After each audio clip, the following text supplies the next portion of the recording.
If you've spent any time in the Salesforce ecosystem, you've probably heard the phrase accidental admin. But what separates someone who simply manages Salesforce from someone who truly helps an organization scale with it? Today's guest is someone who has helped shape how thousands of admins talk about their role in the ecosystem. Welcome back to Serious Talk, Salesforce at Scale. I'm your host, Greg Banks, along with co-host Allie Nelson, and we're glad you're here with us today. In this episode, we're joined by Mike Gerholdt, widely known across the Salesforce community as the Salesforce Evangelist and longtime champion of admins everywhere. Mike shares his journey from a sales role that unexpectedly turned into a Salesforce career, all the way to becoming one of the most recognizable voices in the ecosystem. We learned about a habit Mike developed early on that led to tremendous trust and admiration from his users. We discussed SABWA, a must-have tool for every admin. But more importantly, we dig into what actually makes a great Salesforce professional, and it's not just technical skills. In this conversation, you'll hear why empathy matters more than code, how understanding your users changes everything about how you build Salesforce, and why the community around this platform might be one of the most powerful professional networks in tech. Thanks again for joining us on Salesforce at Scale. Let's get into it. All right, welcome to Serious Talk, Salesforce at Scale. We are truly honored to have a celebrity guest with us today, at least in my eyes. We'll get into that in a little bit. Mike Gerholdt, Salesforce Evangelist is probably the title that I'll associate your name and background to, but welcome to the show today, Mike. Thanks. Great to be here. I'll take Salesforce Evangelist. That's good. Keep it simple. All right. I know those org charts move around quite a bit over there. No reason to pay attention to it. It's what I do. Yeah, exactly. Let's kind of start at the beginning. We always kind of joke when we're in this space about accidental admins. I was minding my own business and got drop kicked into it. We all have unique journeys, but yeah, I just watched IT do a lot of dumb things with CRM over the years. And as an engineer, I couldn't settle with that. So yeah. I kept pushing and pushing, and I got voluntold to go to a meeting, and next thing I know, I'm a system owner. But tell me a little bit about your journey into the space. What were you doing before your first Salesforce job, and what did that first job look like? Well, many jobs. I was thinking back to like all the jobs that I've done. I wonder what the most popular first job is for people. But the job before I became a Salesforce admin, I actually sold educational books. And I was in sales. I did sales most of my life, like for a good portion of it, pre gray hair. So young kids can do sales. And we started so that it was a book company. We sold textbooks. I was easily, in my 30s. I was going into schools and teachers were twice my age. And I had to very quickly figure out how to take notes and do things so that I could ramp up and be a really good salesperson. And the company back in the time, this was 2004, which feels like forever ago, decided to use an online CRM called Absolute Busy. And I remember it was based in Sweden or the Netherlands or something. And the IT guy used to have to submit tickets to get fields added. Long story short, I kept taking notes in third person so that when I would go and open up the note, I could read the note while I was on the call with a teacher. And it was basically Mike instructing future Mike what to talk about. And so I would leave notes that you talked about this, and be sure when she calls back that you compliment her on her new Subaru purchase, and her dog's name is Pickles, and, blah, blah, blah. And so I would, pick the phone. Hi, Susan, how's it going? Yep, things are better, snowy in Cleveland. And by the way, how's that new car? And I literally was just the fact that all of the people I talked to, they thought I must be the only person he ever talks to because he remembers everything about me. So that's what I did. And a friend of mine, the publisher got sold, went to a nonprofit, and he said, you need to come over here. They need an inside sales guy. And I said, okay, what's that? And it's basically kind of doing a lot of office internal sales that the field people can't go to. So it worked out. And I remember the first day on my job, they set me up with the computer and laptop and did everything. And they said, here's your email. And oh, by the way, you're in charge of something called Salesforce.com because it has sales in the title and you have sales in the title. That sounds like the beginning of a lot of on-ramps I've heard. You took typing. Congratulations. You're the admin. You can do the Facebooks. Yep. So you're in charge of that. And I mean, it was 10 licenses because it was a nonprofit. All of us were system admins. And let me tell you, whew, it was the Wild The West. ideal situation, right? It was the Wild West. I mean, they didn't really customize it a whole lot because they were basically using it as a list tool. And once I figured that out, I was like, okay, well, our salespeople need stuff. And I just looked at the time, the help text was just a little bubble, and it was like a 400 pixel image that would come up. And I started looking at it, I was like, this isn't that hard to like customize. I can add a field, I can do this, I can do this. And I would just add a couple things. And the salespeople were like, oh, this is amazing. This is so easy to use. I was feeling like, I'm the next Mark Zuckerberg. I just deployed this thing.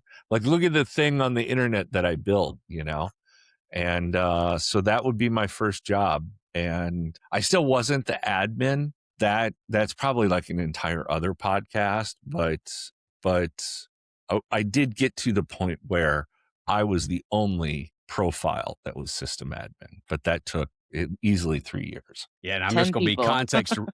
Yeah, I'm going to be context relevant. That was probably more Tom from MySpace than it was Mark Zuckerberg in 2004. But yeah, I was going to say, everybody remembers Tom. It's not that you knew Facebook; it's that you knew how to do the HTML on your MySpace page. Nobody wanted to be Tom. Nobody wanted to be Tom. We wanted to be the next Mark Zuckerberg. Come on. Yeah, he was just creepy showing up on Tom everybody's was just group, the guy that looked kind of crooked at you.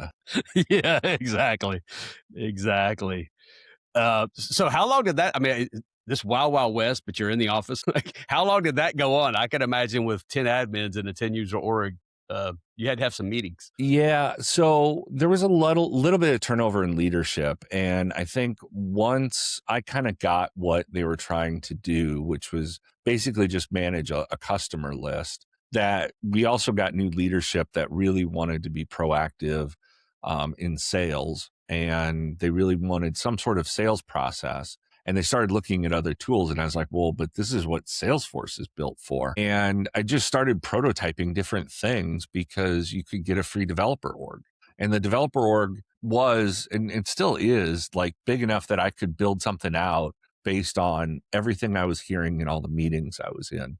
And so I literally all of the time that I had free, we had a cafeteria on site. I would run to the cafeteria, grab a salad, which, by the way, they sold salad by the pound.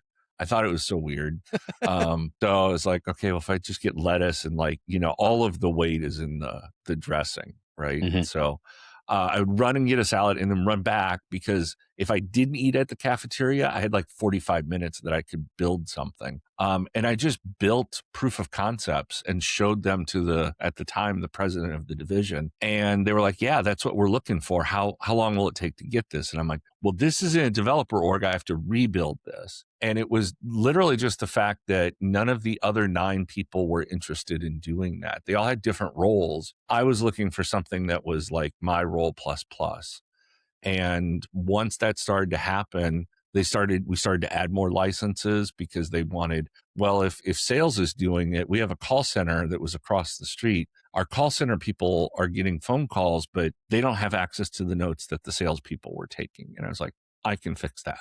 And so it just kind of slowly snowballed. Everything that I would show, it'd be maybe a week or two later, well, could you show so-and-so? Could you show so-and-so? And I just had executives open doors for me. And, I'm also kind of aggressive. So I would, say, well, I was looking into things and this is best practice. And I tried to just thin the herd. Like, okay, if I take everybody and make these profiles, then it's at least one less person making configuration changes.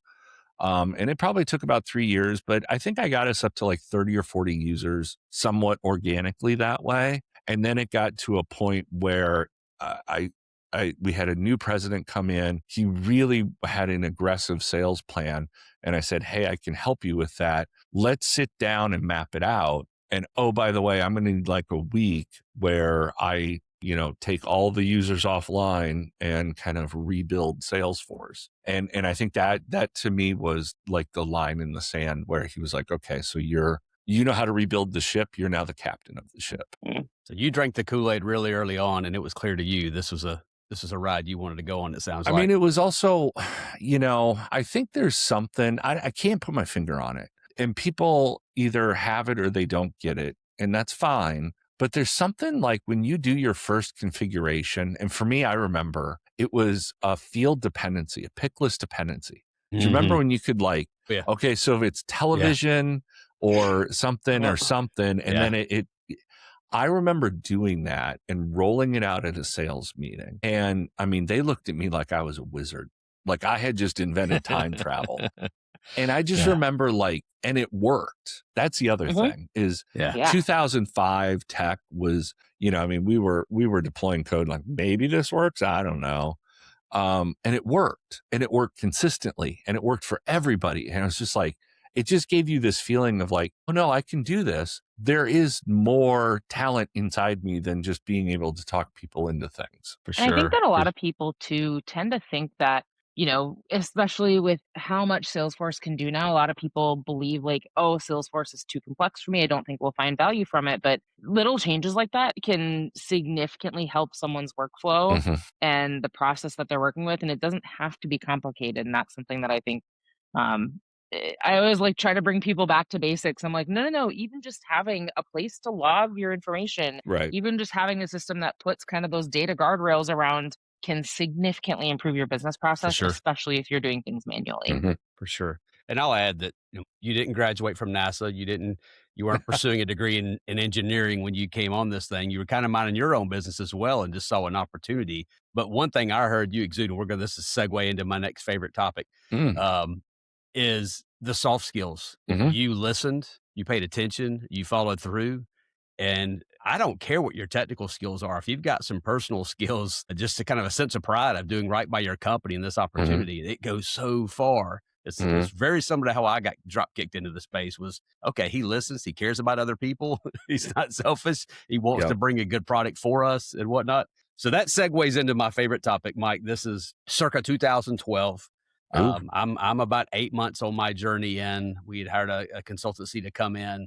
My very first exposure was becoming system owner for a 500 user org. And somebody else was building it. So I was on the Autobahn and going to switch drivers and hope we didn't run it in the ditch. And I go to my first, I think we kicked off the project in June. We went live in September and Dreamforce is in October that year. So I find myself there, and that's its own animal. And I look up and there's a guy on the stage. I didn't know how the game was played. I didn't know, I just thought everybody was employees back then. But there's this guy, Mike, on the stage and he's all shucks and he's very much like the guy you're seeing now talking. And he told this story. Now, I'm not a young cat anymore. This is, I don't know, 14, 15 years ago. And I remember the presentation, but the phrase you introduced there changed my life because I was a full-time remote admin. And I'm like, okay, I love what he's saying, but how do I do this? You said this phrase, SABWA, Salesforce Admin, by walking around. I don't think I have to define it further than that. If you're in a room with people, particularly those cubes, you cube hop. You sit down. Hey, how are you doing? How's the dog? How's the new car? Right? What you've already kind of exuded that's just your personality type. But you basically said, if you want to be a hero admin, yes, you need to go learn how to do things right, but you really need to learn about your people, your customer. A, did you make that up? B, did anybody know that? Did you have stickers you handed out around the office? Introduce me to this term. I loved it, and it's really been a goal of mine to kind of do that from afar because I'm not in the office with people. So I always joke that it's not a joke, but I would say overall, I'm an introvert. I'm very introverted. It seems weird because I'm on podcasts and I'll stand on stages. And so I'll joke and say I play an extrovert on TV or in my real life. And I think I've kind of always, I did theater in high school. I think I've always kind of adopted that through my workplaces because I know as a coworker, if there's coworkers there that can genuinely help you and are more fun to work with, your workday just goes by better. And not everybody has that, and that's fine. And everybody has bad days, but it's so much more fun to come into work if you have a bad day and a coworker is going to come over and be like, hey, let's go to the break room and just sit and chat. You're like, oh, wow. it makes the days better. So that doesn't answer your question. I've naturally kind of been a little bit of a walk around person in the office.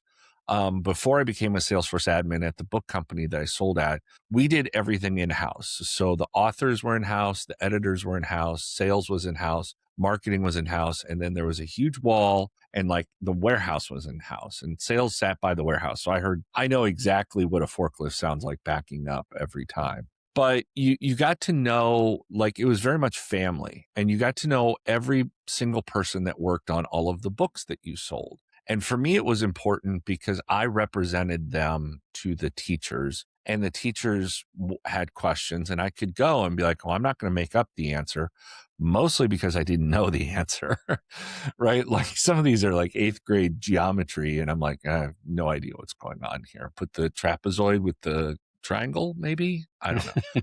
But you could talk to the people and you could get the passion that they had for that product. And I think that to me was like the infectious part was I don't really understand your job, but I understand your passion for the job. So fast forward to becoming an admin, I lead with, and I always think of like, you know, if you're going to be a successful Salesforce admin, what is the one thing you need to have? You need to have empathy for all of your users. And I come to that because one person, and I forget the person, told me, when people show up at their job, they don't want to feel stupid. And when you put new technology in front of people or you change their processes, they can feel stupid. And it's a very uncomfortable place to be. And I would experience that every single day as an admin. In one case, we rolled out contracts. And our previous contract model was like 3 different spreadsheets on a SharePoint server. We went to Salesforce. And my users' average age was 63 years old. I mean, these people have been there 20 years of their life. They had gone from managing contracts physically to learning Excel, thinking, okay, if I just learn this, I'll be okay, to now, I mean, literally staring down the hallway to retirement. And this new kid comes in and now I got to log into a system. And I just learned Excel 20 years ago. And I could feel that in them. And I even had one user, I was walking her through it and she just broke down in tears. And I thought, that's not the goal of this. The goal is actually, this is going to make your job better, but I want to understand why you feel the way you feel and how can I help you with that? And so when I told that story, Salesforce administration by walking around, it was literally because where my office was the opposite end of the office to the break room to get coffee. I had to go past everybody to get coffee. I drink a lot of coffee. So I just made a point to like stop by people's desks and understand where they were. Some of that is also rooted in just how I grew up. I was thinking, you know, if you've ever watched the movie Planes, Trains, and Automobiles, the very opening scene is exactly how people shouldn't operate. And in the opening scene, Steve Martin's character is in a boardroom trying to get an executive to approve. It's like a magazine ad, but the magazine ad is huge and he's sitting in perfect lighting looking at it. And he doesn't understand. Maybe it's right. Maybe it doesn't work. And I realized that scene came to mind when I was building a lead page. And I thought, okay, that's perfect. And then I rolled it out and it didn't work. And I was like, why? Well, you go sit with users and users have screens in different configurations. And some people have super clean desks and some people it's chaotic. And some people have phones ringing off the hook and other people have headphones on. And I had built that page perfectly in my area, quiet. And I keep hitting the microphone. Quiet where like, you know, nobody was bothering me and I could focus on putting stuff in. I wasn't on the phone talking to a customer trying to get that information. And I realized that if I didn't walk around and understand the environments that my users lived in, I couldn't really understand the technology I was trying to give them to make their job better. So that's a long walk for a short drink of water, but it came from empathy. It came from the fact of if I was in their place and somebody had sat down and said, okay, this is the new screen and you have to do this. And oh, by the way, you're being evaluated on it. what does that feel like? Like you have to sit with that emotion for a second and really feel it. And then go, okay, now how do I make sure that nobody feels this? And that's where 100%. SABWA came from. 100%. Yeah.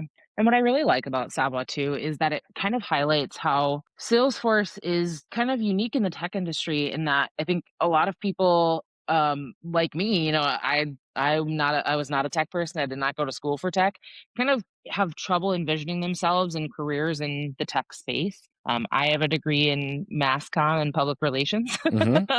So, needless to say, I was not ever envisioning myself in tech. I kind of hid from the computer science hallway at school.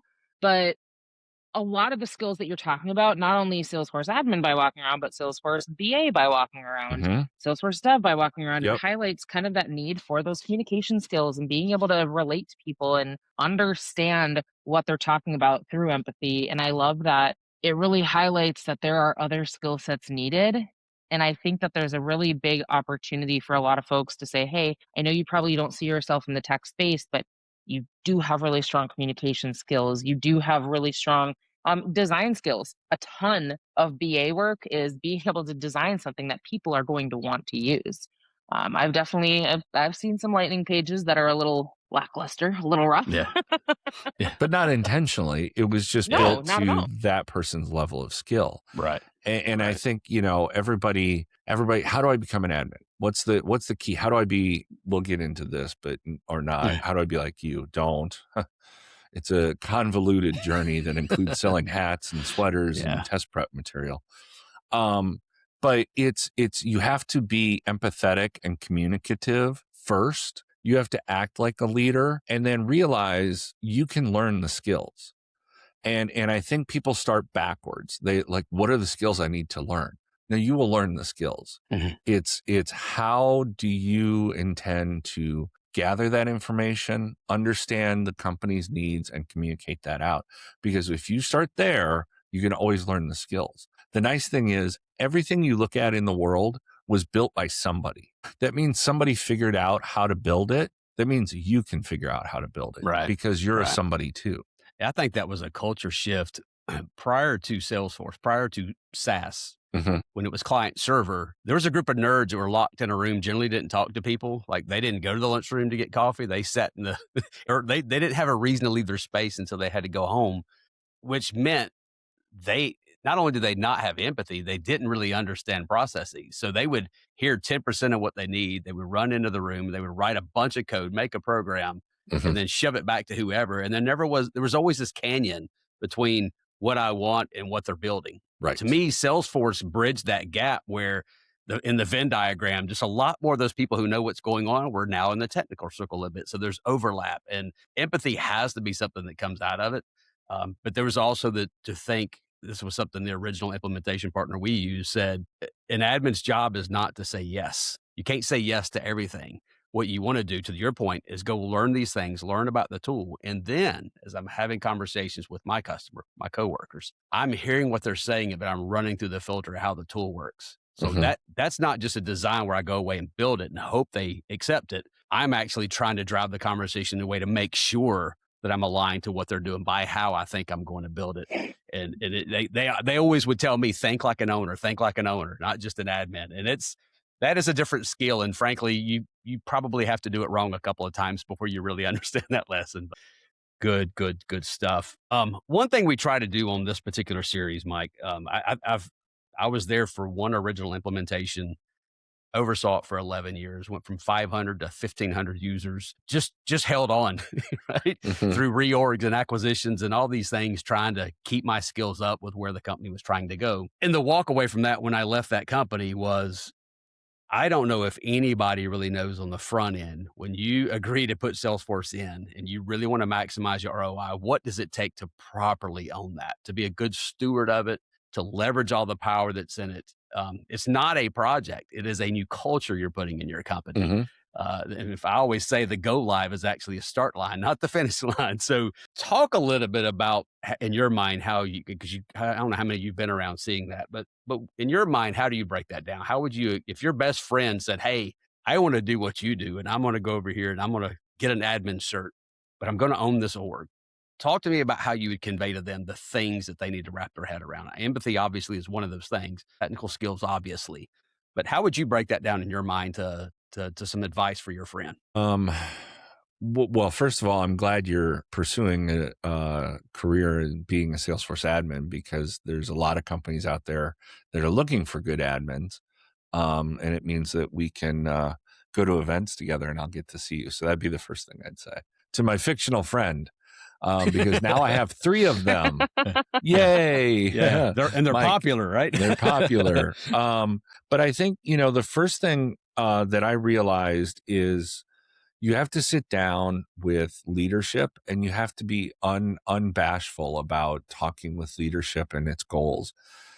And let me go one step further, because you're thinking about Salesforce. No, I mean in general. Mm-hmm. What do you want to be? If there is, I live in the Midwest and we have a lot of grain companies. So let's say a grain company wants to use Salesforce. I'd say, tell me about what your goals. Do we want to become Iowa's best grain hauler and storage? Or what's our goal? What is the thing that gets the CEO up in the morning and out of bed and excited to go to work? And then you start with that mission and you work through the organization, because the technology is all there to support it, right? Your company, if the power goes out, your company could still work. It would just work differently because you wouldn't have email. And I'm going to pick on email a little bit, because nobody ever sits back and says, well, what's the ROI of email? What do you mean, what's the ROI of email? Everybody uses it. Why? Because it's a cultural thing. It's understood at this company, we all communicate with email, for example. Or, like with a lot of people that use Slack, what's the ROI of Slack? Well, we couldn't run our business without it. Why? Because everything happens in there, and it's understood that you can't get your job done without email or Slack. Great. So now you just pull that word out and you stick the word Salesforce in. And so that would be what I would tell them. And every implementation I've worked on, including the one where I started as an admin, I kept finding ways my salespeople could submit orders and the warehouse would fulfill them without it being in Salesforce. And I went to the president and I said, how come this can happen? And I don't know. Okay, well, we need to change the process so this can't happen. And we do it in Salesforce, and we do it in Salesforce. And it comes to the point where if you were to envision, you give everybody at your company an email address, but they can pick up a phone and place an order with the warehouse, well, then you failed, right? Like, it has to be process supported and culturally supported, because if you're going to go to a company, we got Salesforce, it's going to fix everything. Okay. It's going to give you 1,000 options to do every possible process you want. But what is the process you want that drives towards you being the best grain producing or grain hauling or grain supplying company in Eastern Iowa? That's the process you need to build in, so that when a semi truck pulls in, he hits a button in a Salesforce app, logs that he's there, and an agent tells the grain operator, here's how much the truck weighs, and we're going to take this much grain. And it kicks off an approval process. And at the end of the day, the grain operator can see how many tons of grain they've processed that day. If he can get any of that information, or she, somewhere else, then you need to keep working. You have to keep working, because 100%. Nobody will sit back and say, well, what's our process for using email? There isn't one, because it's so embedded in every single thing that you do. My degree's in engineering, so my brain, I mean, as a youngest kid at my grandma's house, something broke, I'll fix it. Yep. Like, I would tear it apart. That was just how my brain worked. And I'm thinking through the things as you're describing them. What I love about what you just said, you're, again, going back to your advice to your friend, you didn't really, that was a system agnostic answer. The people that are feeding you requirements need to have the eye on the horizon of what it is they're trying to do. And you're just finding the right wizardry and gadgets to avail that in a system that will help drive them, right? Like, if you want to herd cattle, you don't just pick them all up and shove them in a pen, right? You create these ever narrowing things that drive them where they ultimately want to go, but in a way that doesn't feel like you've been hit by a truck. Right. Well, and what I've found is the reason my answer is system agnostic, and it's not intentional. I mean, it's not intentional to exclude Salesforce. It's intentional because you're the Salesforce administrator. That's your expertise. Talk to your users as what they're trying to do. And I'll give you an example. So when I went to roll out Service Cloud in my first implementation, they just told me what they tried to do, and it went smooth. We were up and running in a couple months. And then I went to our research department, who had just been at the call center, and I sat down with her, and I didn't bring a laptop. I just brought a white sheet of paper. And she said, well, I was hoping you would demo Salesforce for me. And I said, I can't. I don't know what you want to use it for.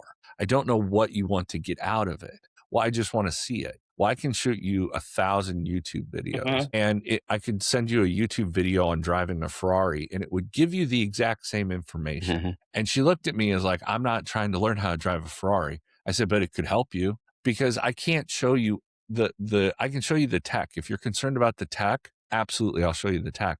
What I want to get at is the process. If we don't figure out what you're going to put in and what you want out, the tech doesn't matter. So the second I got that, she was the executive in that department. The second I got her out of explaining to me, well, maybe a Salesforce field for this and a checkbox for this. Once I got her stopped talking that way, and just, here's what I need. The responsibility of figuring out a checkbox or a text field is my job. But she was so much more accurate in what she was trying to explain, because she didn't have to worry about trying to translate for me. I'm like, I'm the Salesforce person.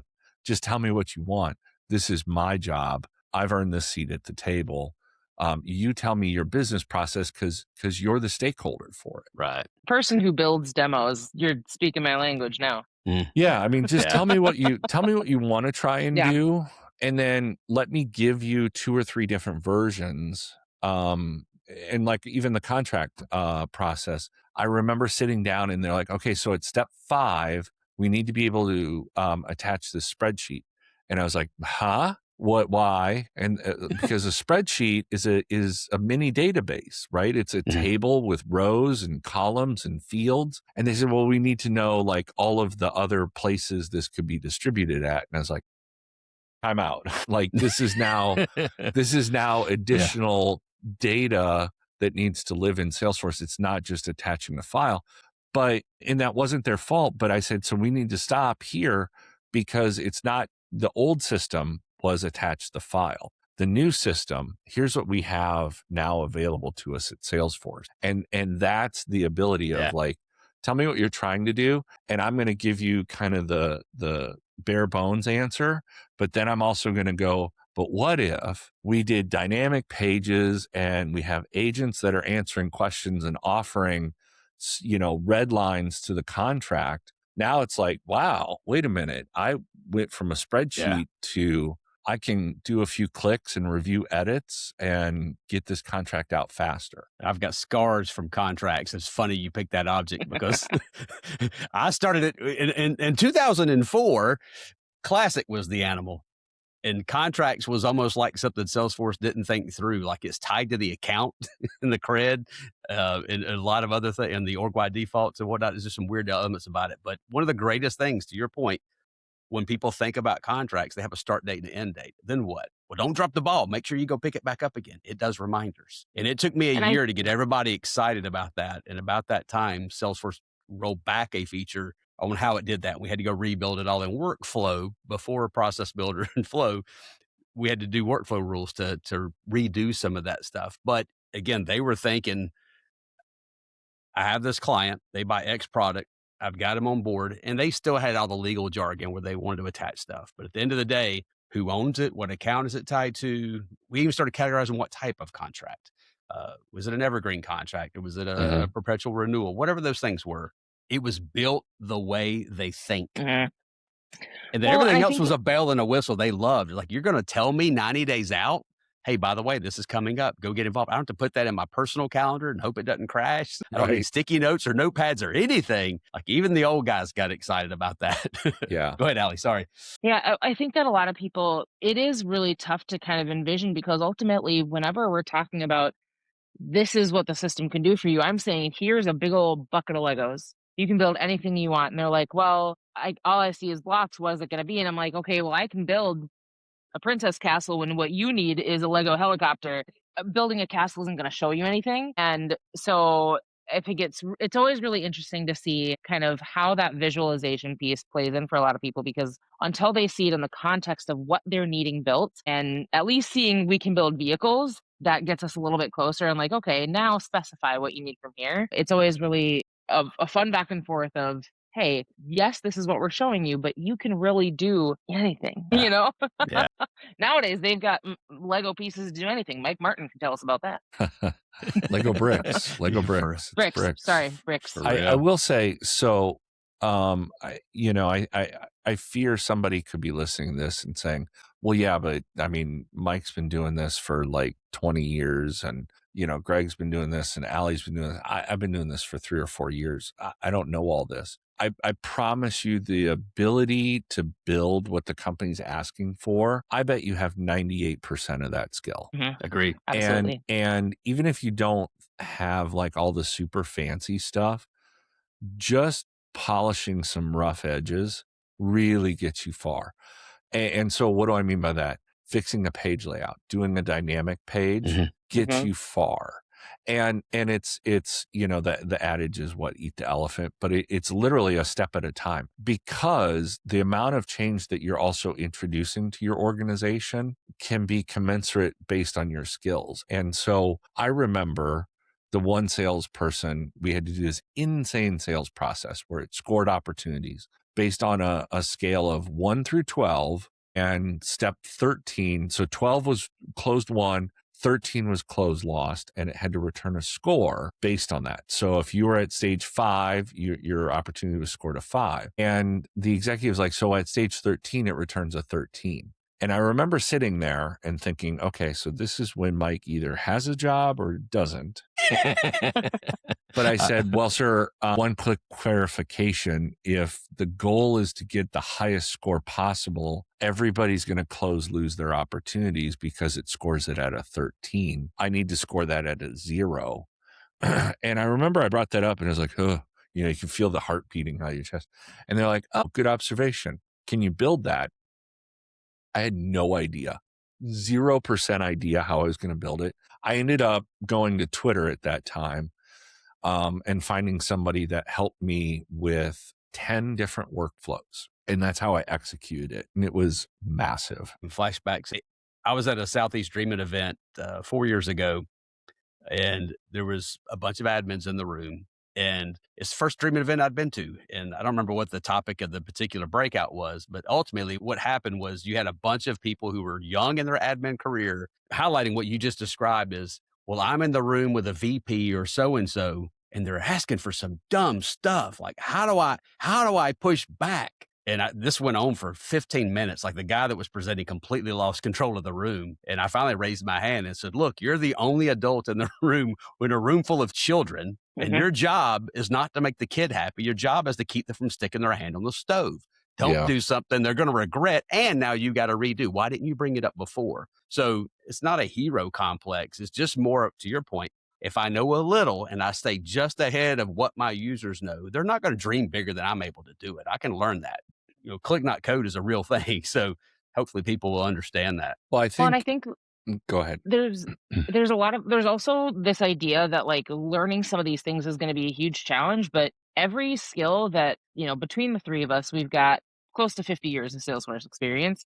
And every single skill that any of the three of us had was gained by learning a step at a time, by learning a trailhead unit at a time. And everybody listening has the capability to do that, just starting one skill on top of another. And also, I mean, I think this might lead into the last question that you had, Greg. There are people you can ask. You can ask us. You can message me anytime and I'll help you out.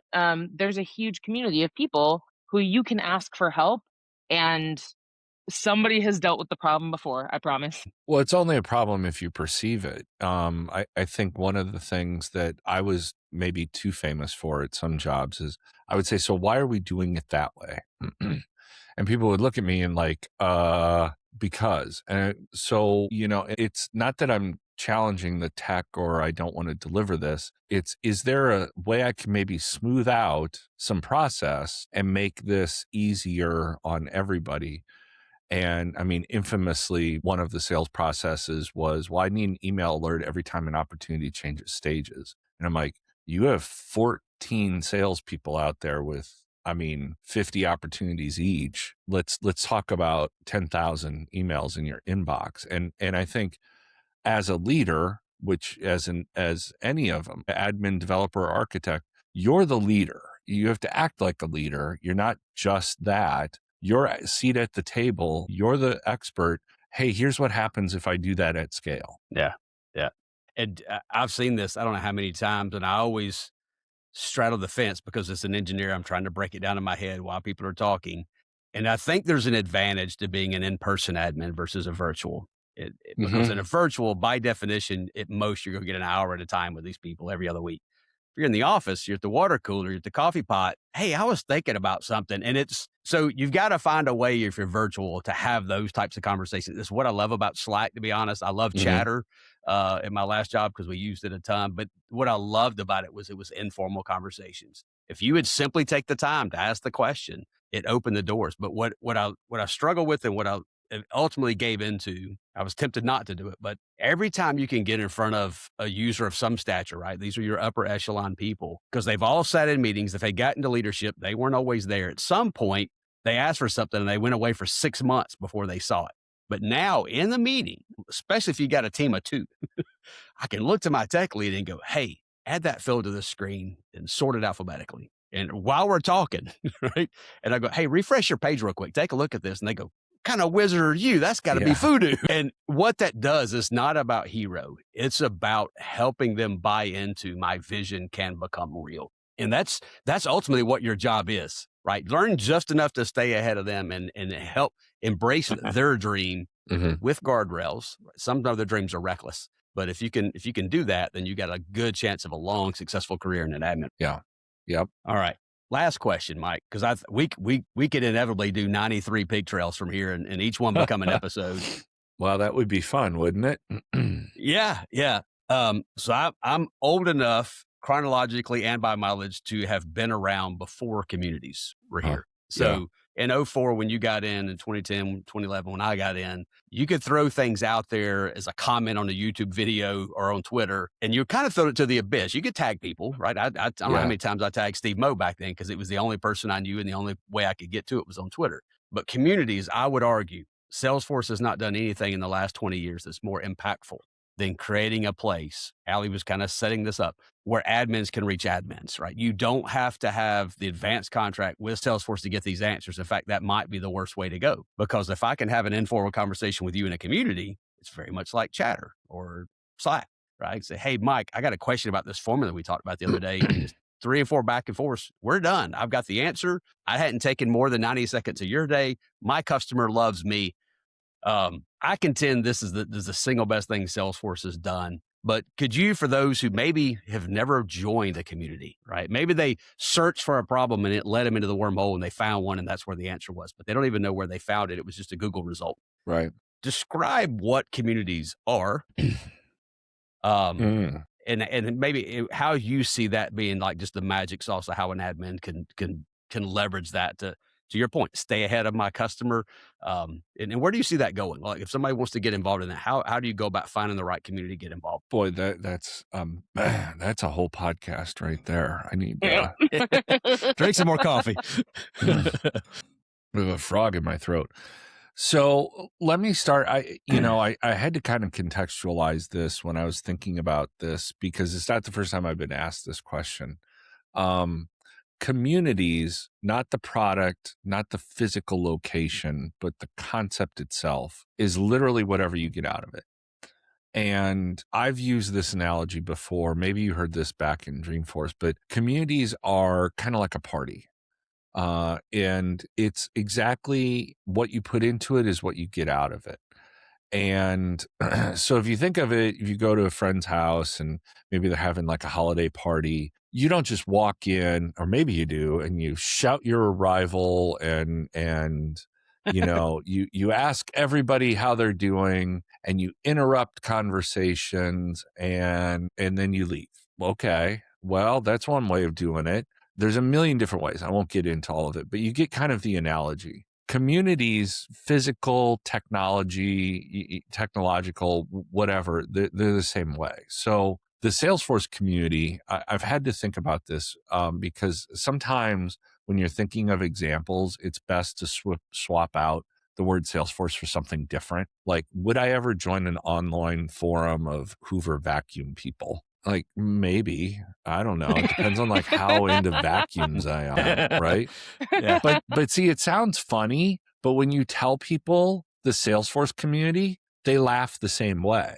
Yep, And you're like, absolutely. what are you talking?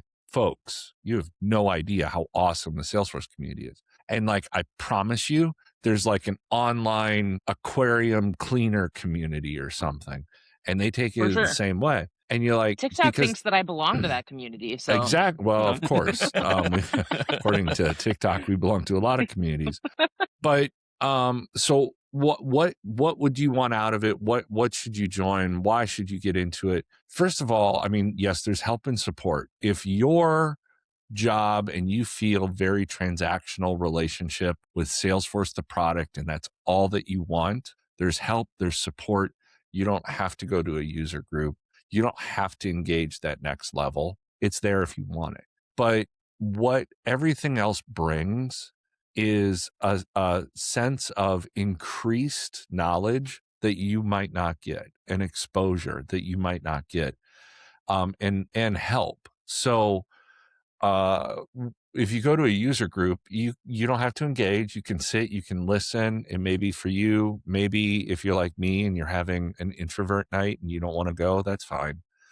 But you get more if you just ask one question and you meet one person. And I say that because I remember sitting at a Milwaukee user group, and there was like a waste management company and a gutter company. And they were talking leads, and they realized they both used leads the same way. Now, what is the odds that those two admins would ever meet and have that conversation? But they kind of paired off, and like 20 minutes later, they both walked back and their shoulders were about a quarter inch lower, because that stress of, I know exactly what I'm not going alone to do came. Mhm. And so I bring that up in relation to, I was at South by Southwest one year, and I met this author. Her name's Dory Clark, and she has a lot of books out there. And she gave this talk, and she said, you know, the most frustrating thing about being an author at South by Southwest is everybody walks up to you. Hi, oh my gosh, it's so nice to meet you. I've read all your books. Can I ask you one question? And she said, do you know what it's like to walk around all day and every single person wants to ask you one question?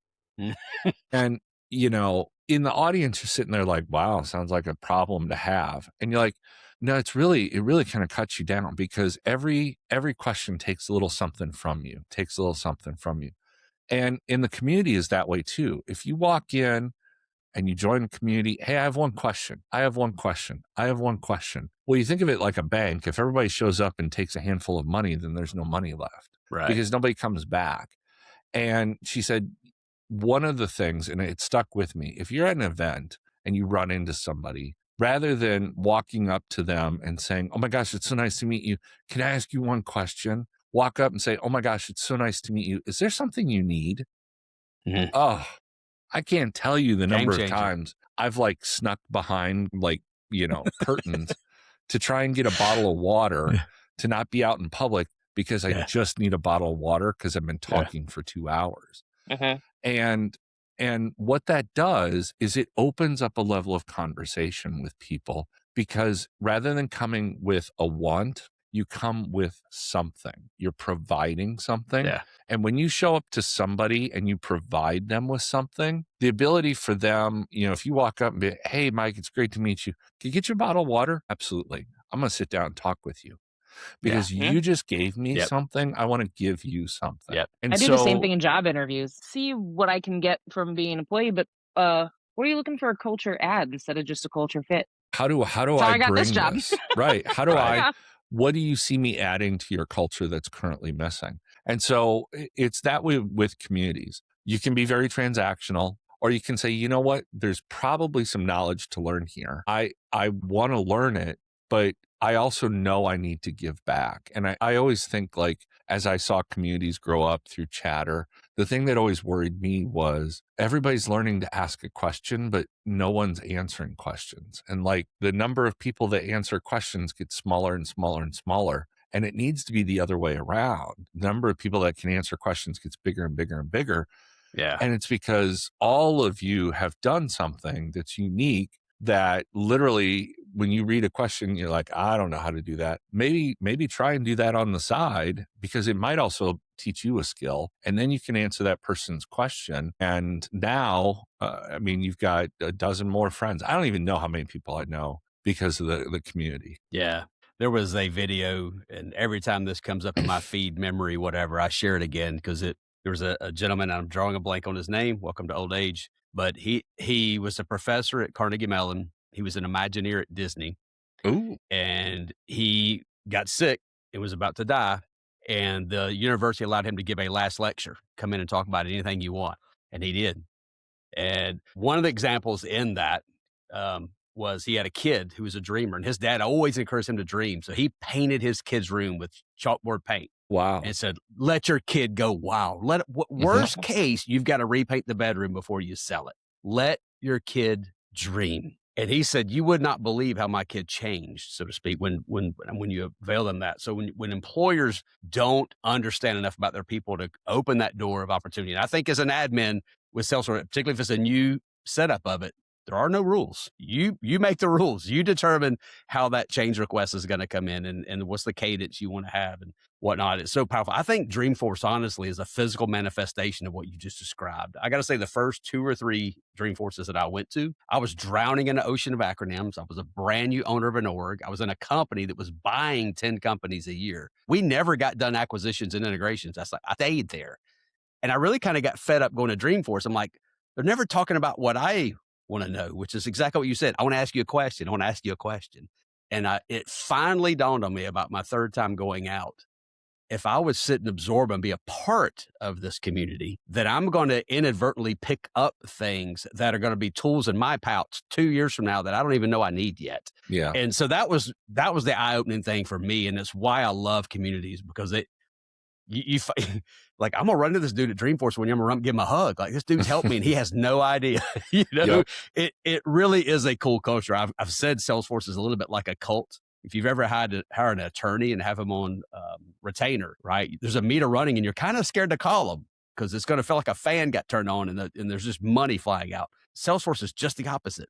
There are people out there like Steve Moe that are just geniuses that have millions of miles on their knowledge car. And they're just willing to step back out there and share. And if you've not been on the giving end of that yet, to Mike's point, don't just ask a question. Ask how can I help? What can I offer? And nobody went to school and got a 4-year degree in Salesforce. We all went through the school of hard knocks. We all found our way through, but wherever you are, you're ahead of somebody. So go help somebody back out.